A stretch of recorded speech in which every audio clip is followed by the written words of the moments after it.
I love the fact that they report on this metric, right? The salary percentage increase, I think, is an incredibly valuable metric because there are so many business schools out there that are great for so many people. And at the end of the day, these programs are, in fact, able to do what a lot of business school applicants are hoping for. They are, in fact, able to provide a real change in the trajectory of someone's career. They are, in fact, able to help people leapfrog into a higher career stratum than they would have otherwise been able to be in. So, from that perspective, I love the fact that the FT reports on the salary percentage increase. So valuable. I think it helps when sometimes I talk to people at the beginning of the business school journey, I will frequently hear something like, well, it's M7 or bust, it's Harvard, Stanford, Wharton or bust. And I'm often like, look, slow your roll, man. There are so many programs out there that are going to get you. They might not be the first ones that you think of, but wow, does that even matter? I mean, whew, look at some of these numbers, $170,000. That is nothing to sneeze at, especially if it's 1.5 times more than what you were making before business school. I mean, wow, that is life changing. And these schools can really change people's lives. And I think it's important to have this metric available because I think it helps open people's eyes to be a little bit more open minded. And I think that's wonderful. Where my little quibble is that I believe this is an important metric to report upon. However, I do not believe that it is a metric that should have significant amount of weight in the rankings. Because if we think about what is the purpose of a ranking, it is meant to be some sort of a representation of relative quality. Now, rankings, the entire concept of them is flawed. For me, the entire concept of an ordinal ranking is ridiculous. Like school versus 2 versus 4 versus 7 versus 6. Like there's sort of these tiny miniature marginal differences. I think that school rankings should instead be in buckets. Like here is the top bucket, and then here is the also very good, but just underneath the top bucket, the next bucket. But no one, no one listens to me. But so anyway, to the extent that a ranking is intended to be some sort of a measure of a program's quality, I don't think that this metric is one that should be included in the weighting. Look, again, life-changing levels of improvements in salary.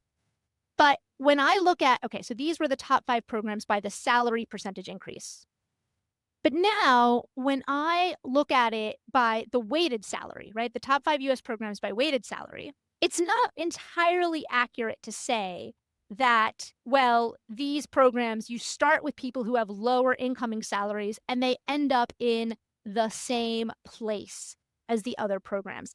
The numbers do not really, the numbers would tell a slightly different story. So if you look at the weighted salary a few years out for the top 5 programs by salary, we're talking about a $70,000 a year difference, roughly $240 a year versus $170 a year. That's about a 40% difference, which I don't think is a small, if we were talking 5%, even 10%, I'd be like, well, yeah, 10%, that's nothing. It's, nothing but 40%. I do think is it's a pretty significant difference that is worth noting. And so your point about like, well, they were letting in the people who were already on a, if you were making, let's see if we figure out, okay. So if we take these numbers, then we can sort of back into what's an implied pre-MBA salary.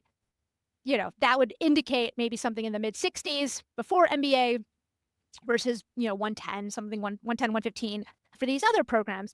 I get your argument. Your argument is like, look, these people were already clearly high achievers prior to business school. And so is it not true then that the business school, like they would have continued to be high achievers? And in fact, this is true. Some of the most financially successful people I know skipped business school altogether and they didn't need it. However, I think GMAC often does polls or surveys of MBA graduates. And I think the vast majority of them at a minimum say that they're glad that they went to business school, that they do feel that it was worth their time.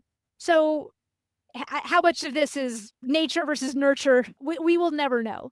But I would gently push back on the fact that because these numbers essentially, to the extent that they're lower than say these numbers, it effectively penalizes these schools in this ranking. And for that reason, I don't think that it should be part of the ranking because you're penalizing a school for letting in more successful people. But there's a benefit to attending, like, first of all, if you are a more successful person, think of the opportunity cost that you're giving up. So the fact that these schools are able to lure away people to give up 2 years of their salary in order to go to business school in the first place, I think is a pretty good indicator of the desirability or the perceived desirability of those programs.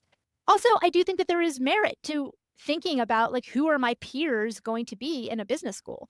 And if a school is attracting people who were more successful prior to business school, I actually think that that is an indicator of the quality of the school, not only because it shows that people are willing to give up those 2 years of salary, but also think about who the peer group is once someone is in the school, right? That means that if you're attending one of these schools, this percentage isn't as high, but you're surrounded by people who prior to business school were already achieving on a different level. And also, after they graduate, they continue to achieve on a different level. True, the slope is not as sharp, right? But the net result is a larger number. So I think that this implies that perhaps at the school itself, you might be surrounded by people who are driven. Some people might say more competitive, which might not be everyone's cup of tea, but people who are more driven. And also, after they graduate, they continue to be driven. And so I think that also implies something pretty powerful about the ultimate benefit of the network, because business school isn't just the 2 years you go there, and it's not just that first job you get out of school or that third job you have 5 years out of school. It's also who's your network gonna be, and who are you gonna call 10, 15, 20 years after graduation to invest in your company or to partner with your company or to start a company with. So I do think that there is value to attending a school and to have your peers during school and after school be people who were, for lack of a better term, high performers.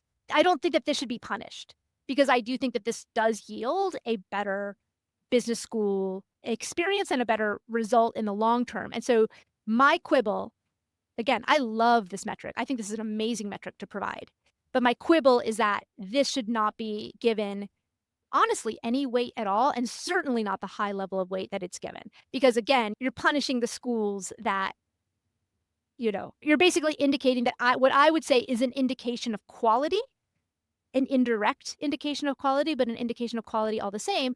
You're basically punishing the schools that have sort of higher quality, quote unquote, coming in. And that to me is counterintuitive and kind of wrong. And so that's why I continue to think that this should not be reported upon. Absolutely. Tell us it's important. I think it's great to know. I love using this information, but I don't think it should be used in terms of, like, let's figure out which programs are the quote unquote highest quality programs. But what do you think? What did I miss?